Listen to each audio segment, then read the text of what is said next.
खुलुमबाय लोगोफोर, गोजोन फुंबिलि बयनिसिमबो।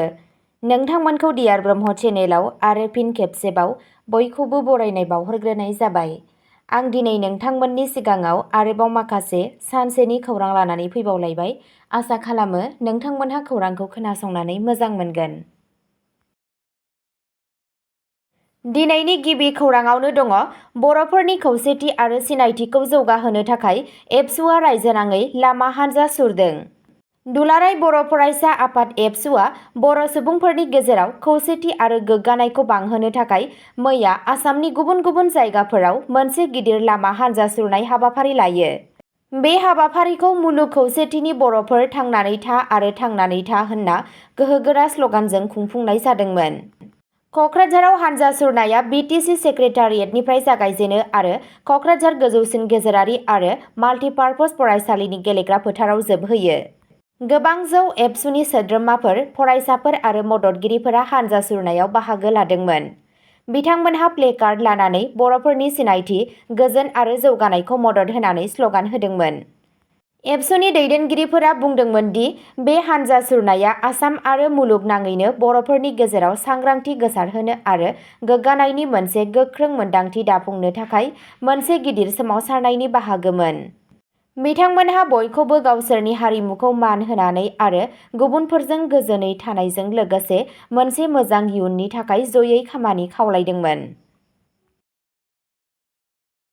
नैथि खौराङाव दङ बिटिसि भटार फारिलाइ आरो जुडिसियेल आनजादाव बर' राव सोसननो एबसुनि दाबि। बर' रावखौ भटार फारिलाइ आरो जुडिसियेल आनजादाव सोफानो एबसुआ दाबि खालामदों।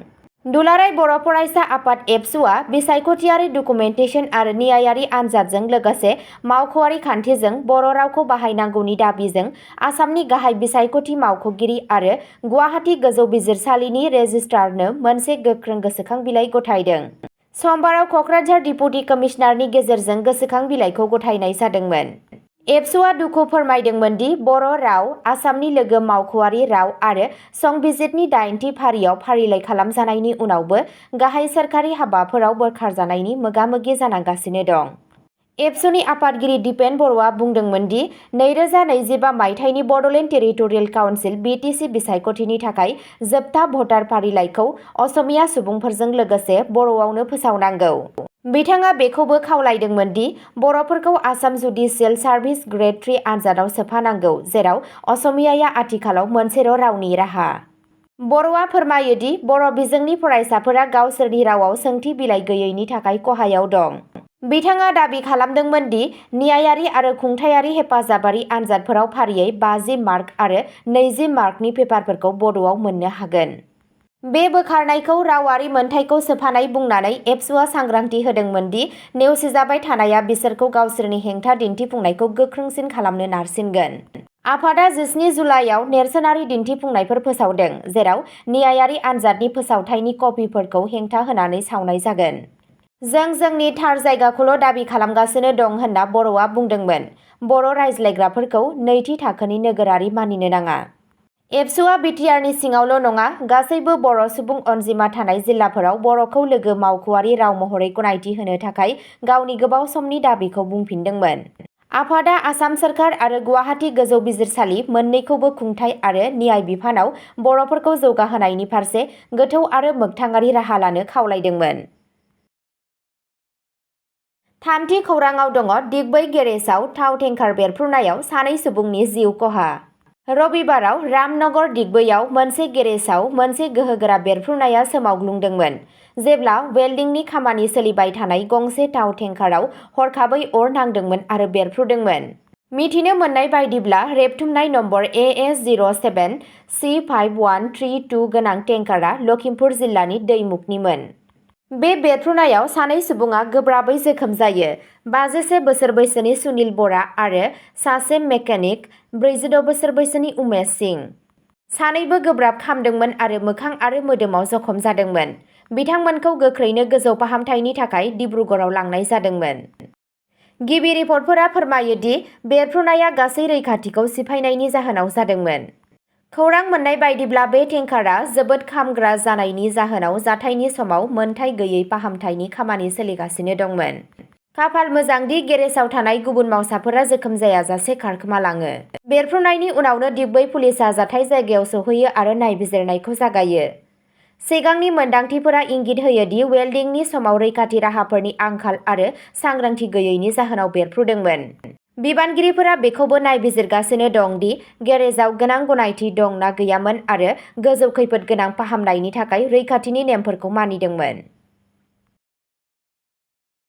ब्रैथि खौरांआव दङ जागिरद रेलवे स्टेशनाव मणिपुरनि आइजोआ हेर'इनजों लोगोसे हमजादों।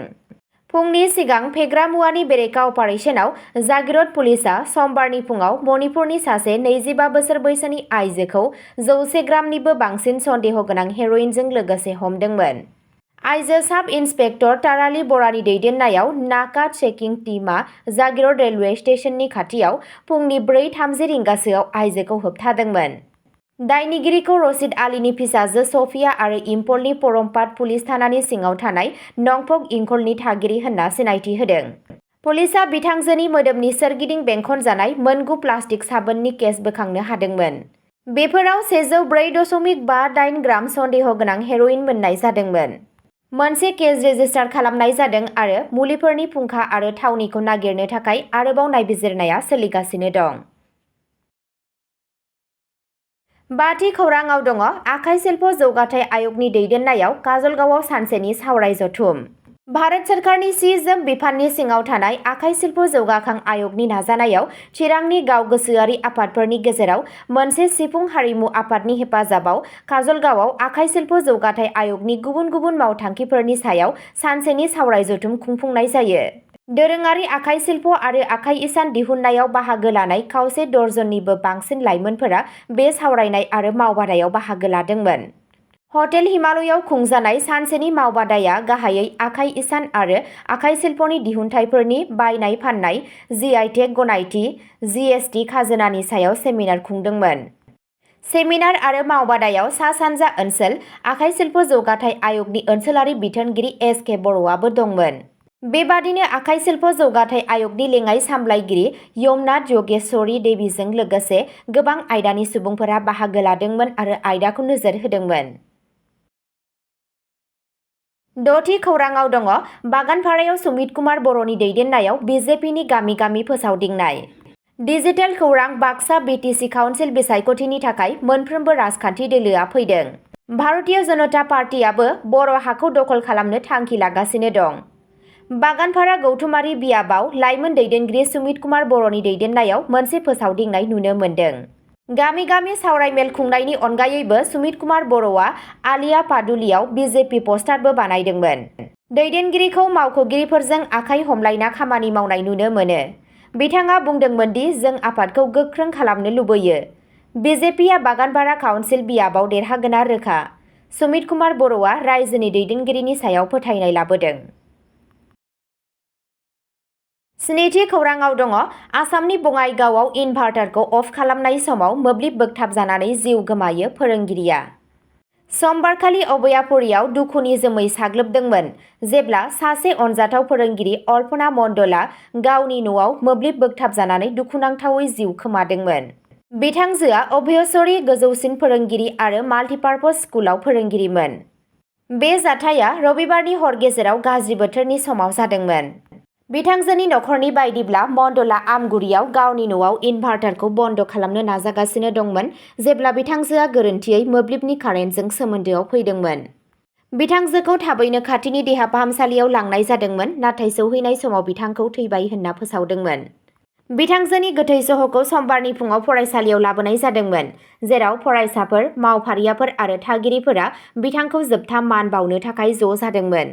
बिथांनि गोसोखांथियाव मोनसे गोसो गोरबोजों मान बावनाय जादोंमोन।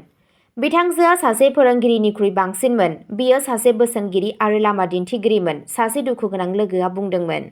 दुखुनांथाव जाब्रबथाया बारहुंखानि समाव मोब्लिबारि रैखाथिनि गोनांथिखौ दिन्थिदों। बिथांनि गैयैखौ फरायसालि आरो गुवार सुबुं समाजआ गोथौवै मोनदांगोन। दाइनथि खौरांआव दङ काजिरङा गांसो फोथारनि दावफोरनि गिबि बिगियानारि जरिप बेखेवदों, रेकर्ड बायदि रोखोम मोनदों। सा-सानजा भारतआव हाग्रानि जिब-जुनार रैखाथिखौ मोनसे गेदेर थुलुंगा होनानै काजिरङा हायुङारि पार्क आरो टाइगार रिजार्भआ गावनि गिबि ग्रासलेन्ड बार्ड सार्भे रिपर्ट फोसावदों, जाय भारतनि एभियान जिब रोखोमथायनि फरायसंनायाव मोनसे जारिमिनारि माइल खुन्थिया। मानगोनां आबहावा, हाग्रा आरो बोथोर सोलायनाय मन्थ्रिजों 10 जुलाइआव जागायजेननाय रिपर्टआ फोरमायो दि काजिरङायाव दा भारतआव रेबगान्थि खालामजानाय गांसो फोथारनि दावफोरनि बयनिख्रुइ बांसिन रोखोमथाय दं। बे नागिरना दिहुननाया गावनि मुंदांखा गान्दा आरो मोसाफोरनि अनगायै काजिरङानि मुलुगनां मुंदांखायाव मोनसे गोदान आयाम दाजाबदेरदों। 18 मार्चनिफ्राय 25 मे 2025 मायथाइसिम खुंजानाय बे जरिबआ सानजा आसाम, बिश्वनाथ आरो नगाव वाइल्डलाइफ खोन्दोनि ओनसोलफोरखौ लाफादोंमोन। IUCN गोजा फारिलाइनि बायदिब्ला गासै 43 गांसो फोथारनि सायाव सोनारनाय दावनि हारिसाफोरखौ रेबगान्थि खालामनाय जादोंमोन, जेराव मोनसे गोब्राब खैफोद गोनां, मोननै खैफोद गोनां आरो मोनद' लोरबां हारिसाफोर दंमोन।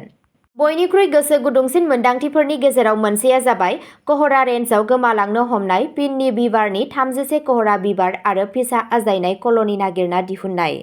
गावनि बासा बानायनाय रोंग'थिनि थाखाय मिथिजानाय पिन्नी बिबारखौ माब्लाबाबो नुनो मोना आरो मोनसे गोग्गो गांसो फोथारनि सोरबिथिं खान्थिखौ दिन्थियो। बेंगल फ्लरिकेन, स्वाम्प फ्रेंकलिन आरो गोसोम बिखा गोनां पेर'टबिलजों लोगोसे मोन 10 खैफोद गोनां एबा ओनसोलारि हारिसाफोरखौ जर'खा नोजोर होनाय जादोंमोन। हानजाया मोननो थाङै आरो लाजिथाव दावफोरखौ सिनायनो थाखाय दोरोङारि दाव साननाय आरो गुबै एकाउस्टिक नायदिंनायनि गलायमोन्देर बाहायदोंमोन, जाय सरासनस्रा नायबिजिरनायाव गोमायो। जरिबाव बाहागो लानाय सासे गागि बिगियानगिरिया बुङो, एकाउस्टिक रेकर्डारनि बाहायनाया जोंखौ ओरैबायदि हारिसाफोर नागिरनायाव मदद होदोंमोन जाय गोरलैयै गावसोरखौ दिन्थिया, नाथाय सोरबिथिं खान्थिनि सावस्रिनि गाहाय दिन्थिगिरिफोर। रोंग'साफोरा बुङो दि मोनदांथिफोरा काजिरङानि गांसो फोथारफोरखौ हा बाहायनाय सोलायनाय, गाग्लोबग्रा हारिसाफोर आरो बोथोरनि खैफोदफोरनिफ्राय रैखाथि होनायनि गोनांथार गोनांथिखौ दिन्थियो। बे जरिबआ हादोर नाङैनो अरन मावफारियाफोर, दाव बिगियानगिरिफोर आरो गाहाय रोंग'साफोरखौ लाफानानै मोनसे लोगोआरि नाजानायमोन। बेखेवनाय हाबाफारियाव बिबुंथि होनानै आबहावा मन्थ्रिया काजिरङाखौ जिब रोखोमथायनि बाङाइसिन मिथिजानाय नाथाय गोनांथार बिथिंफोराव गोसो होनायनि थाखाय बाख्नायदोंमोन, जाय रिपर्टखौ इयुननि रैखाथि खान्थिनि थाखाय मोनसे गाहाय आगजु बुंदोंमोन। काजिरङाया सिगांनिफ्रायनो मोनसे मुलुगनां हाग्रानि जिब-जुनारनि हटस्पट, दा गोमालांनो हमनाय गांसो फोथारनि दावफोरनि थाखाय मोनसे गोनांथार सेंक्सुयेरि महरै गसंना दं। रैखाथि होग्राफोरा मिजिंथिदों दि बे फोरमायथिया गासै भारतआव रोखोमसे नाजानायखौ थुलुंगा होगोन।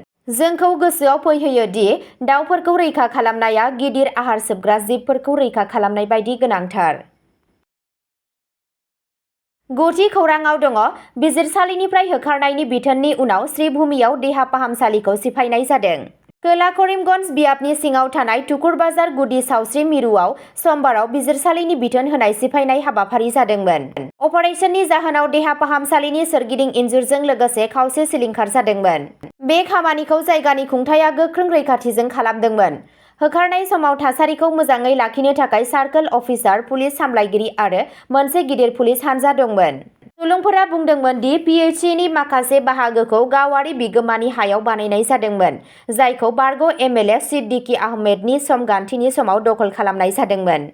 हा बिगोमाया बिजिरसालियाव थांदोंमोन आरो बिजिरसालिया बिथांनि फारसे राय होदोंमोन। बिजिरसालिनि बिथोननि उनाव बिबानगिरिफोरा समबारनि फुंआव राहा लादोंमोन। एमएलए सिद्दिकी आहमेदआ फिननाय होदों, नाथाय बिथांनि आबुं बिबुंथिखौ दासिमबो रायजोआरि खालामनाय जायाखै। अब्ला दिनैनि खौरांआ एसेनोसै, गोजोन्थों।